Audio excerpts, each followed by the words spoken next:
Hi everyone, and welcome to Fishing Sheds on the YouTube channel. And today we're going to be installing a fan override switch for a Honda Pioneer 1000. This one is a 2018. Basically, the switch is going to allow us to just put the fan in fan only mode, or we'll be able to turn it off and it will run as normal. And so this fan assembly came from Honda SXS.com store, and so shout out to them.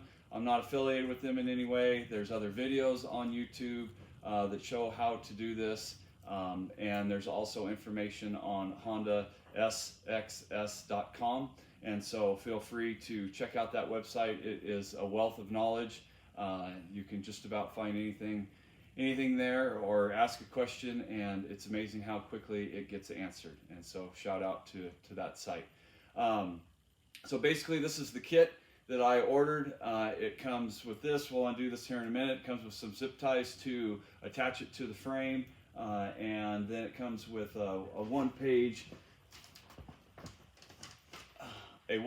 instruction sheet that shows some instructions of how to do it and what you're looking for. I'm hoping I can elaborate on this a little. I don't know about the rest of you, but I prefer to actually see it rather than on a diagram on a piece of paper. And so that's our goal today. And so basically I'll show you the components of this, and I'll show you what I think is essentially the trickiest part to this whole thing. And so this is the plug. And so basically what you have is you have two wires coming from the center of your fan. I'll splice in a picture with my phone. I'm shooting it on an iPad, and so I can't quite get it down in there real well. But you'll see there's two wires coming from the center of your fan. They come down, and they come down to a little relay box that looks just like this, that is going to be attached to the UTV. And so they plug together, so you have a little one that goes an end that looks just like this slides into this. And so all we're going to do is we're going to uncouple it. We're going to slide this one into the part that's attached to the frame, and then the part coming from the fan will clip in here. And I'll try to show this. This is the bigger end. Hopefully that's a little bit better background. So this is the end, the female end, and on one end you'll see, hopefully you can see, there's a little notch on the top, and there's a little, hopefully you could see that, there's a little lever, I guess you'd call it, the little piece of plastic that you need to lift up on the original to uncouple. And then on this one, it's that there's a little raised notch right there that slides into that clip that locks it in place. Okay, so for this install, you're going to need this. So that's that end of the assembly. Sorry, getting ahead of myself. So then you've got your power leads that go to your battery, depending on how you're set up, and inline fuse to prevent any problems, relay box, and then this end is going to go to your switch. And so I already installed the switch in a previous video when I put in a new switch plate from crossroads3d.com. Watch that video if you have any questions about that. But we'll pop this into the switch, and so this is going to go to the dash and your rocker switch. So we'll get started. Actually, before we get started, I wanted to cover why I'm putting this switch in. And so as you can see, we have tracks that we run on this, not the whole year, but a good part of the year. We basically run them until almost May, and then we'll take them off and they'll go back on at the start of winter. And so good part of the year it has tracks, and for a large part of the year we have absolutely no issue. Early on, maybe a little bit when we still have warmer temperatures and you get that super wet snow, but throughout the winter, as long as it's cold and you're running in powder, we have never had an issue running the tracks. But as you can imagine by the name of this channel, Fishing Sheds, one of my passions and my wife's passion is shedhorn hunting. And so we run a lot in the spring, and in the spring we get into that really sugary, wet snow. Sometimes we may be in 3 or 4 feet of snow, but it may be 60, 70 degrees out as we get to where we're going. And it's that really wet snow that's just miserable to go through. It puts a lot of work on the machine, and definitely different than running in powder. And so rather than constantly be worrying about it overheating or having to stop and wait for the fan to kick on or the fan to run long enough to cool it off, our hope is that just being able to flip the fan on and let it run solves the problem. And so that's why I'm installing the switch today. So now we'll get started.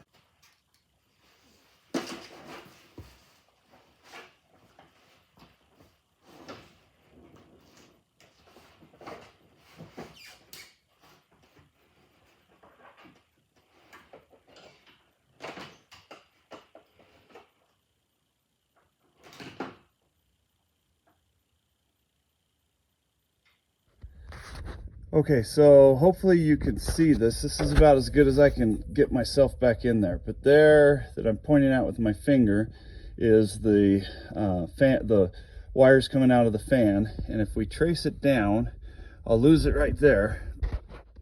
Sorry, my wheels got away from me. Anyway, follow that down, and this is the switch right here. And so what I was telling you about, and if you get your finger up under there, you can actually lift it with your finger. It's going to take two hands for me to get. Let me see if okay, I cheated a little bit, and I reached up in there with two hands. But like I said, right there, there's that little plastic lever behind, and so I used two hands. I did it with my finger, and then once you have that, okay, you can just go ahead and you can pull that out. All right, okay, just like so. So there's our male end and there's our female end.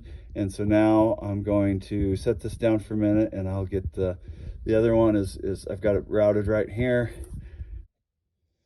Okay, so hopefully you could see this. So I've got the switch unplugged, and I've ran the new wire down, and you can see that right there is the male end, and then over here is the female end.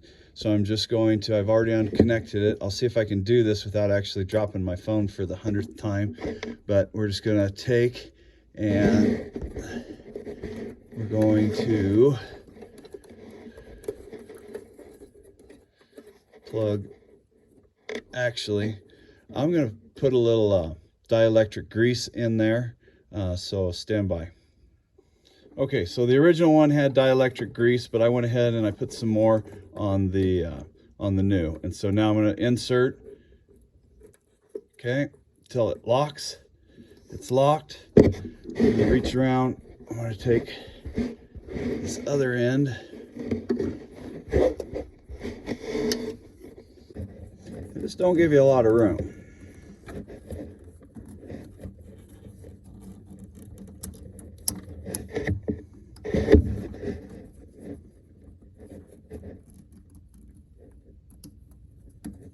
Okay, again, till it clicks, and we're locked in. Okay, so we're good. So there you go. So that is the connection of the switches.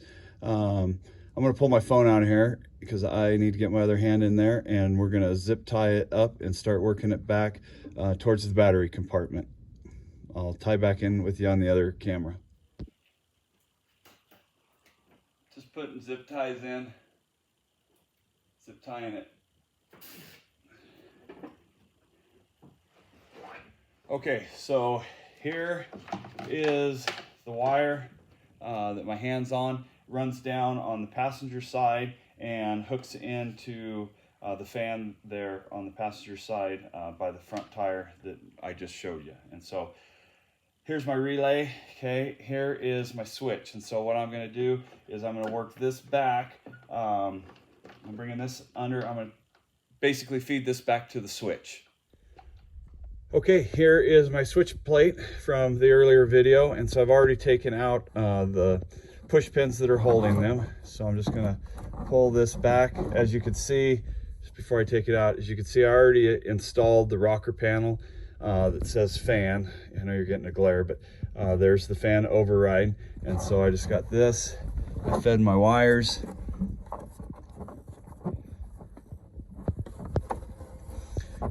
And so there's the plug that I will plug in to the open switch plate there. And so that's next.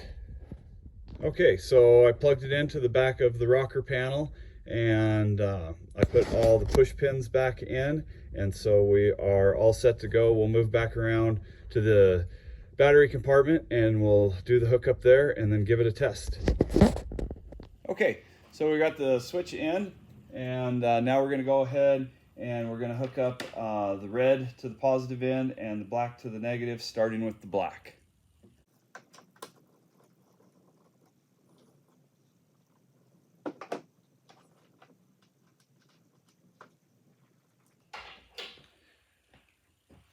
So we're wiring the fan up to the battery, and one thing that I found, just a little tip for anybody doing this, is these batteries come with that little square nut, and as soon as you undo it, it drops to the bottom, and then it's not long enough, and I don't know about everybody else's, but mine is a pain to get to.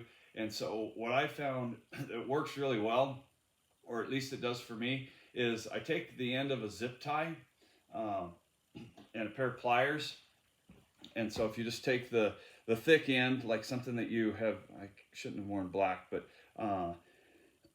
something that you've cut off, or I guess you could use a new one and just cut it off, and then just fold it and crimp it with some sort of pair of pliers, and then so it makes like a little 90-degree or a little bit more angle right there. Hopefully you can see.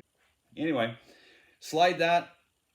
That's pretty easy to work in there and get under that nut, and then you can lift it if you need to, and then when you're done, this pulls out really easy, and so that'll help hold that nut up, so that when you screw back in the stud, when you're wiring it, it helps that stud pick up the nut. Okay, so we have finished connecting to the battery. Everything's hooked up, and so now we'll give it a try. So I'm going to turn on the key. Okay, so the way this should work is under normal operating conditions, when the fan is in this position, the fan should kick on and off as the thermostat tells it to. And then if you want the fan to run constantly, you just flick it up. Well, hopefully this will work. And there you go, even lights up for you. And then that's it. Okay, so there you go. We installed the fan override switch from Honda Side-by-Side SXS.com, and it's working. And so we'll test it out in the field here in a bit. But I hope this video was enjoyable. Sorry about some of the camera angles and stuff. It's a tight fit under there, and I don't have the smallest hands in the world. So anyway, hopefully you got some use out of this. If you did and you like it, please click thumbs up, and if you like it, also click subscribe. The more subscribers, the better. And so hopefully you enjoyed it. Have a great day, everybody. Stay safe.